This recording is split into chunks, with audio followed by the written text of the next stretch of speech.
Hi friends, ಎಲ್ಲರಿಗೂ ನಮಸ್ಕಾರ. October 2ನೇ ತಾರೀಕು ಮಹಾಲಯ ಅಮಾವಾಸ್ಯೆ ಮುಗಿದ ಮರುದಿನ ನಮಗೆ ನವರಾತ್ರಿ ಶುರುವಾಗುತ್ತೆ.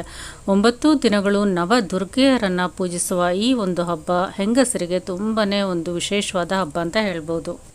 ಹಬ್ಬದ 9 ದಿನಗಳು ಬೆಳಗ್ಗೆ ಬೇಗನೆ ಎದ್ದು ತಲೆಗೆ ಸ್ನಾನ ಮಾಡಿ ಅಲಂಕಾರ ಮಾಡ್ಕೊಳ್ಳೋದು, ದೇವರ ಪೂಜೆಗೆ ಅಣಿ ಮಾಡೋದು, ಪ್ರತಿದಿನ ದೇವರಿಗೆ ವಿವಿಧ ರೀತಿಯ ಒಂದು ಅಲಂಕಾರ ಮಾಡಿ ವಿವಿಧ ಬಗೆಯ ಒಂದು ತಿನಿಸುಗಳನ್ನು ನೈವೇದ್ಯವಾಗಿರಿಸಿ ಪೂಜೆ ಮಾಡಿ ಸಂಜೆ ಹೆಣ್ಣು ಮಕ್ಕಳನ್ನು ಮುತ್ತೈದೆಯರನ್ನು ಕುಂಕುಮಕ್ಕೆ ಕರೆದು ತಾಂಬೂಲವನ್ನು ಕೊಡೋದು. ಈ ರೀತಿ 9 ದಿನಗಳು ನವರಾತ್ರಿಯ ಹಬ್ಬವನ್ನು ತುಂಬ ವಿಶೇಷವಾಗಿ ಮಹಿಳೆಯರು ಆಚರಣೆಯನ್ನು ಮಾಡ್ತಾ ಬರ್ತಾರೆ.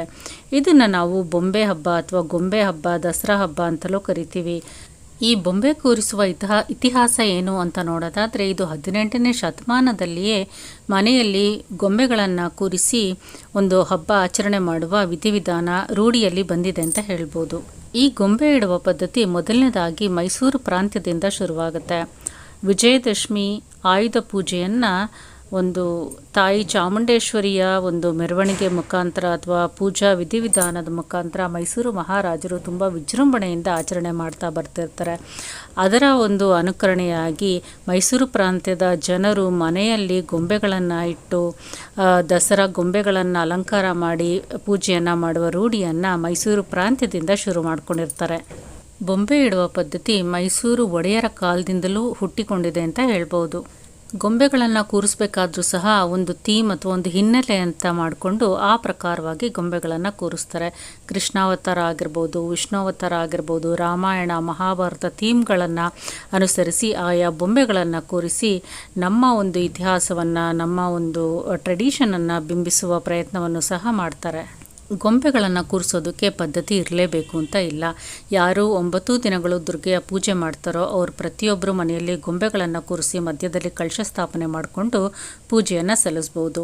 ಈ ಗೊಂಬೆಗಳನ್ನು ಕೂರಿಸೋದಕ್ಕೆ ಹಾಲ್ನಲ್ಲಿ ಒಂದು ಜಾಗವನ್ನು ನಿಗದಿಪಡಿಸ್ಕೊಂಡು ಕಳಶ ಕೂರಿಸುವಾಗ ಅದನ್ನು ಪೂರ್ವಾಭಿಮುಖ ಅಥವಾ ಉತ್ತರಾಭಿಮುಖವಾಗಿ ಇಡಬೇಕು.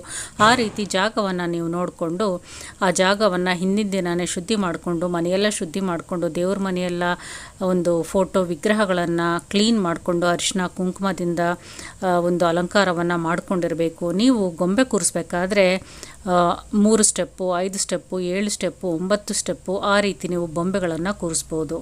ಬೊಂಬೆಗಳನ್ನು ಇಡಬೇಕಾದ್ರೆ ಮೇಲಿನ ಸ್ಟೆಪ್ಪಲ್ಲಿ ಪಟ್ಟದ ಬೊಂಬೆಗಳನ್ನು ಇಟ್ಕೊಂಡು ಕಳಶವನ್ನು ಸ್ಥಾಪನೆ ಮಾಡಿಕೊಂಡು ಗಣಪತಿಯನ್ನು ಇರಿಸಬೇಕು. ಆ ಕಡೆ ಈ ಕಡೆ ದೀಪಗಳನ್ನು ಇರಿಸ್ಕೊಂಡು ಮೊದಲನೇ ಒಂದು ಸ್ಟೆಪ್ಪನ್ನು ನೀವು ತುಂಬಿಸ್ಬೇಕು. ಬೇರೆ 2, 3, 4 ಕೆಳಗಿನ ಒಂದು ಸ್ಟೆಪ್ಗಳಲ್ಲಿ ಬೇರೆ ಬೇರೆ ಒಂದು ಥೀಮ್ನ ಬೊಂಬೆಗಳನ್ನು ಇಡ್ಬೋದು. ಉದಾಹರಣೆಗೆ ದಶಾವತಾರದ ಬೊಂಬೆಗಳು, ಅಷ್ಟಲಕ್ಷ್ಮಿ ಬೊಂಬೆಗಳು, ಕೃಷ್ಣಾವತಾರ, ಈ ರೀತಿ ವಿವಿಧ ರೀತಿಯ ಬೊಂಬೆಗಳನ್ನು ಇಟ್ಟು ನೀವು ಅಲಂಕಾರವನ್ನು ಮಾಡ್ಕೋಬೋದು.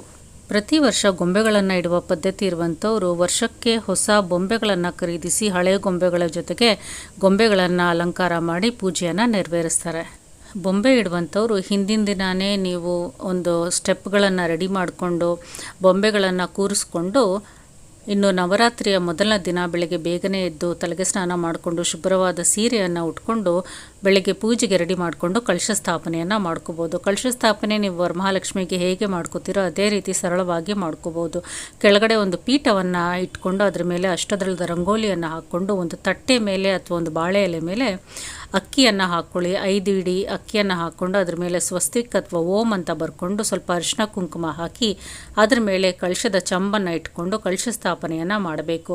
ಕಳಶದ ಚಂಬಿಗೆ ನೀರನ್ನು ತುಂಬಿಸ್ಕೊಳ್ಳಿ. ಅದರೊಳಗಡೆ ಸ್ವಲ್ಪ ಅರಿಶಿನ ಕುಂಕುಮ, ಕಾಯಿನ್ನು, ಅಕ್ಷತೆ, ಹೂವು ಅದರೊಳಗಡೆ ಹಾಕ್ಕೊಂಡು 5 ವೀಳ್ಯದೆಲೆಯನ್ನು ಇಟ್ಕೊಂಡು ಮೇಲೆ ಕಾಯಿ, ಒಂದು ಕಳಶದ ಕಾಯಿಯನ್ನು ಇಟ್ಟು ಕಳಶದ ಕಾಯಿಗೆ ಅರಿಶಿನ ಕುಂಕುಮವನ್ನು ಹಚ್ಚಿ ಗೆಜ್ಜೆ ವಸ್ತ್ರ ಹಾಕಿ ಹೂವಿನಿಂದ ಒಡವೆಗಳಿಂದ ಅಲಂಕಾರ ಮಾಡ್ಕೋಬೇಕು. ಇದು ಕಳಶ ಸ್ಥಾಪನೆ ಆಗುತ್ತೆ. ಇದು ನೀವು ಬೊಂಬೆಗಳ ಮಧ್ಯಭಾಗದಲ್ಲಿ ಇಟ್ಟು ಕಳಶ ಸ್ಥಾಪನೆ ಮಾಡ್ಕೊಳ್ಳಿ. ಕಳಶ ಸ್ಥಾಪನೆ ಮಾಡ್ಕೊಂಡಾದ್ಮೇಲೆ ದೀಪಗಳಿಗೆ ನೀವು ಎಣ್ಣೆಯನ್ನು ಹಾಕ್ಕೊಂಡು ದೀಪವನ್ನು ಬೆಳಗಿಸಿ ಪ್ರತಿದಿನ ಒಂದೊಂದು ನೈವೇದ್ಯವನ್ನು ಮಾಡಿಕೊಂಡು ಕಳಶದ ಮುಂದೆ ಇಡಬೇಕಾಗತ್ತೆ. ಹಣ್ಣು ಹಂಪಲುಗಳನ್ನು ಸಹ ಇಡ್ಬೋದು, ಹಾಲನ್ನು ಇಡ್ಬೋದು, ಬೆಲ್ಲವನ್ನು ಇಡ್ಬೋದು. ಮೊದಲನೇದಾಗಿ ಗಂಧದ ಕಡ್ಡಿಯನ್ನು ಹಚ್ಕೊಂಡು ವಿಘ್ನವಿನಾಯಕನಿಗೆ ಪೂಜೆಯನ್ನು ಮಾಡಿ ನಂತರ ಆಯಾ ದಿನದ ದುರ್ಗೆಯರ ಒಂದು ಅಷ್ಟೋತ್ತರವನ್ನು ಹೇಳ್ಕೊಂಡು ಕುಂಕುಮಾರ್ಚನೆಯನ್ನು ಮಾಡಬೇಕಾಗತ್ತೆ. 9 ದಿನಗಳು ಈ ರೀತಿ ಆಯಾ ದುರ್ಗೆಯರ ಆಯಾ ದಿನದ ಒಂದು ಕುಂಕುಮಾರ್ಚನೆಯನ್ನು ಮಾಡಿ ನೈವೇದ್ಯವನ್ನು ಸಮರ್ಪಣೆ ಮಾಡಿ ಪೂಜೆಯನ್ನು ಸಲ್ಲಿಸಬೇಕಾಗತ್ತೆ. ಕೆಲವರು ಮೊದಲು 3 ದಿನ ಲಕ್ಷ್ಮಿಯ, ಮಧ್ಯ 3 ದಿನ ಸರಸ್ವತಿಯ ಕೊನೆಯ 3 ದಿನ ದುರ್ಗೆಯ ಒಂದು ಅಷ್ಟೋತ್ತರ ಪೂಜೆಯನ್ನು ಸಲ್ಲಿಸ್ತಾರೆ. ಅಥವಾ 9 ದುರ್ಗೆಯರ ಅಷ್ಟೋತ್ತರ ಬೀಜಮಂತ್ರ ನಮಗೆ ಗೊತ್ತಿಲ್ಲ ಅಂತ ಹೇಳಿದ್ರೆ, ನೀವು ಪ್ರತಿದಿನ ಕಳಶವನ್ನು ಸ್ಥಾಪನೆ ಮಾಡಿರ್ತೀರಲ್ಲ, ಅದಕ್ಕೆ ನೈವೇದ್ಯವನ್ನು ಇಟ್ಟು ಗಂಧದ ಕಡ್ಡಿಯನ್ನು ಹಚ್ಕೊಂಡು ಲಕ್ಷ್ಮಿಯ, ಸರಸ್ವತಿಯ, ದುರ್ಗೆಯ ಅಷ್ಟಕವನ್ನು ಹೇಳಿಕೊಂಡು, ಯಾವುದಾದ್ರೂ ಲಕ್ಷ್ಮಿ ಆದರೂ ಸರಿ, ದುರ್ಗೆ ಆದರೂ ಸರಿ, ಅಷ್ಟೋತ್ತರವನ್ನು ಕುಂಕುಮಾರ್ಚನೆಯನ್ನು ಮಾಡಿ ಪ್ರತಿದಿನ ನೀವು ಪೂಜೆಯನ್ನು ಸಲ್ಲಿಸ್ಬೋದು, ನೈವೇದ್ಯವನ್ನು ಸಮರ್ಪಣೆ ಮಾಡ್ಬೋದು. ಇನ್ನು ಸಂಜೆನೂ ಸಹ ನೀವು ಮತ್ತೆ ದೀಪವನ್ನು ಅಂಟಿಸಿ ಏನಾದರೂ ಸರಳವಾಗಿ ನೈವೇದ್ಯವನ್ನು, ಉಸಿಲಿಗಳನ್ನು ಅಥವಾ ಹಣ್ಣನ್ನು, ಹಾಲನ್ನು ಇಟ್ಟು ನೈವೇದ್ಯವನ್ನು ಸಮರ್ಪಣೆ ಮಾಡಿ ಪೂಜೆಯನ್ನು ಸಲ್ಲಿಸಬೇಕಾಗತ್ತೆ. ಕೊನೆಯ ದಿನ ಸಂಜೆ ಮುತ್ತೈದೆಯರನ್ನು ಮನೆಗೆ ಕರೆದು ಅರಿಶಿನ, ಕುಂಕುಮ, ತಾಂಬೂಲವನ್ನು ಕೊಡಬೇಕು. ರಾತ್ರಿ ಮಲಗೋದಕ್ಕಿಂತ ಮುಂಚೆ ಕಳಶವನ್ನು ಕದಲಿಸಬೇಕು. ಈ ರೀತಿ 9 ದಿನಗಳು ನೀವು ಬೆಳಗ್ಗೆ ಸಂಜೆ 2 ಟೈಮಲ್ಲಿ ಪೂಜೆ ಸಲ್ಲಿಸಿ ನೈವೇದ್ಯಗಳನ್ನು ಸಮರ್ಪಣೆ ಮಾಡಿ ಪೂಜೆಯನ್ನು ಮಾಡ್ಬೋದು. ಆ 9 ದಿನಗಳು ಮನೆಯಲ್ಲಿ ಇರುವಂಥ ವೈಬ್ರೇಷನ್ಸನ್ನು, ಬದಲಾವಣೆಗಳನ್ನು ನೋಡ್ಬೋದು. ನಂತರ 9 ದಿನಗಳಾದ ನಂತರ ಮನೆಯಲ್ಲಿ ಆಗುವಂಥ ಒಂದು ಒಳ್ಳೆಯ ಬದಲಾವಣೆ ನಿಮಗೆ ಗೊತ್ತಾಗುತ್ತೆ. ಮನೆಯಲ್ಲಿ ಏನೇ ನೆಗೆಟಿವ್ಸ್ ಇದ್ದರೂ ಹೊರಗಡೆ ಹೋಗಿ ಮನೆಯಲ್ಲಿ ಅಭಿವೃದ್ಧಿ ಅನ್ನೋದು ಶುರುವಾಗುತ್ತೆ. ಮನೆಯ ಜನರ ಒಂದು ಆರೋಗ್ಯ ಅನ್ನೋದು ವೃದ್ಧಿಯಾಗುತ್ತೆ. ಏನೇ ಸಮಸ್ಯೆಗಳಿದ್ರೂ ಎಲ್ಲ ತೊಲಗಿ ಹೋಗುತ್ತೆ. ಇನ್ನು ಪೂಜೆ ಮಾಡ್ತಾ ಇರುವಂಥ ಸ್ತ್ರೀ 9 ದಿನಗಳು ತಲೆಗೆ ಸ್ನಾನ ಮಾಡಿಕೊಂಡು ಶುದ್ಧವಾದ ಸೀರೆಯನ್ನು ಉಟ್ಕೊಂಡೇ ಪೂಜೆಯನ್ನು ಸಲ್ಲಿಸಬೇಕು. 2 ಟೈಮು ನೈವೇದ್ಯವನ್ನು ಸಲ್ಲಿಸಬೇಕು. ಆ 9 ದಿನಗಳು ಬ್ರಹ್ಮಚಾರಿಣಿಯನ್ನು ನೀವು ಪಾಲನೆ ಮಾಡಬೇಕು. ನಾನ್ ವೆಜ್ಜನ್ನು ಅಡುಗೆ ಮಾಡಬಾರ್ದು. ಮನೆಯನ್ನು ತುಂಬ ಶುದ್ಧವಾಗಿ ಇಟ್ಕೊಂಡಿರಬೇಕು. ಕೆಟ್ಟ ಪದಗಳನ್ನು ಉಪಯೋಗಿಸಬಾರ್ದು. ಯಾರನ್ನು ನಿಂದಿಸಬಾರ್ದು. ಮನೆಯಲ್ಲಿ ಶಾಂತ ವಾತಾವರಣವನ್ನು ನೀವು ಅನುಸರಿಸಬೇಕು. ಬೊಂಬೆಗಳನ್ನು ಇಡುವ ಪದ್ಧತಿ ಇಲ್ಲದೆ ಇರುವಂಥವ್ರು ದೇವ್ರ ಮನೆಯಲ್ಲೇ ಒಂದು ಕಳಶ ಸ್ಥಾಪನೆ ಮಾಡಿಕೊಂಡು ಈ ರೀತಿ ಪೂಜೆಯನ್ನು ಸಲ್ಲಿಸ್ಬೋದು. ಅಥವಾ ಒಂದು ಅರಿಶಿಣದ ಗೌರಮ್ಮನನ್ನು ಸ್ಥಾಪನೆ ಮಾಡಿಕೊಂಡು ಅದಕ್ಕೆ ನೀವು ನವದುರ್ಗೆಯ ಪೂಜೆಯನ್ನು, ಕುಂಕುಮಾರ್ಚನೆಯನ್ನು ಸಲ್ಲಿಸ್ಬೋದು. ಕೆಲವರು ನಂದಾದೀಪವನ್ನು 9 ದಿನಗಳು ದೇವ್ರ ಮನೆಯಲ್ಲಿ ಇಟ್ಟು ಅದು 9 ದಿನಗಳು ಉರಿಯೋ ರೀತಿ ನೋಡ್ಕೋತಾರೆ. ಆ ರೀತಿನೂ ನೀವು ಮಾಡ್ಬೋದು. ಮನೆಗೆ ತುಂಬಾ ಶುಭ ಆಗುತ್ತೆ. ಸರಳವಾಗಿ ಮಾಡಬೇಕು ಅಂತ ಅನ್ನೋರು ದೇವ್ರ ಮನೆಯಲ್ಲೇ ಒಂದು ದುರ್ಗಾದೇವಿ ಅಥವಾ ಲಕ್ಷ್ಮೀ ದೇವಿ ಅಥವಾ ಲಲಿತಾಂಬಿಕೆಯ ಫೋಟೋವನ್ನು ಇಟ್ಕೊಂಡು ಅಥವಾ ಅರಿಶಿಣದ ಗೌರಮ್ಮನನ್ನು ಮಾಡಿಕೊಂಡು ಅಥವಾ ಕಳಶ ಸ್ಥಾಪನೆಯನ್ನು ಮಾಡಿಕೊಂಡು ಅದಕ್ಕೆ 9 ದಿನಗಳು ಪೂಜೆಯನ್ನು ಸಲ್ಲಿಸ್ಬೋದು. ಎಲ್ಲರಿಗೂ ನಮಸ್ಕಾರ. ಈ ವಿಡಿಯೋ ಇಷ್ಟ ಆಗಿದ್ರೆ ಲೈಕ್ ಮಾಡಿ, ಶೇರ್ ಮಾಡಿ, ಕಮೆಂಟ್ ಮಾಡಿ. Thank you.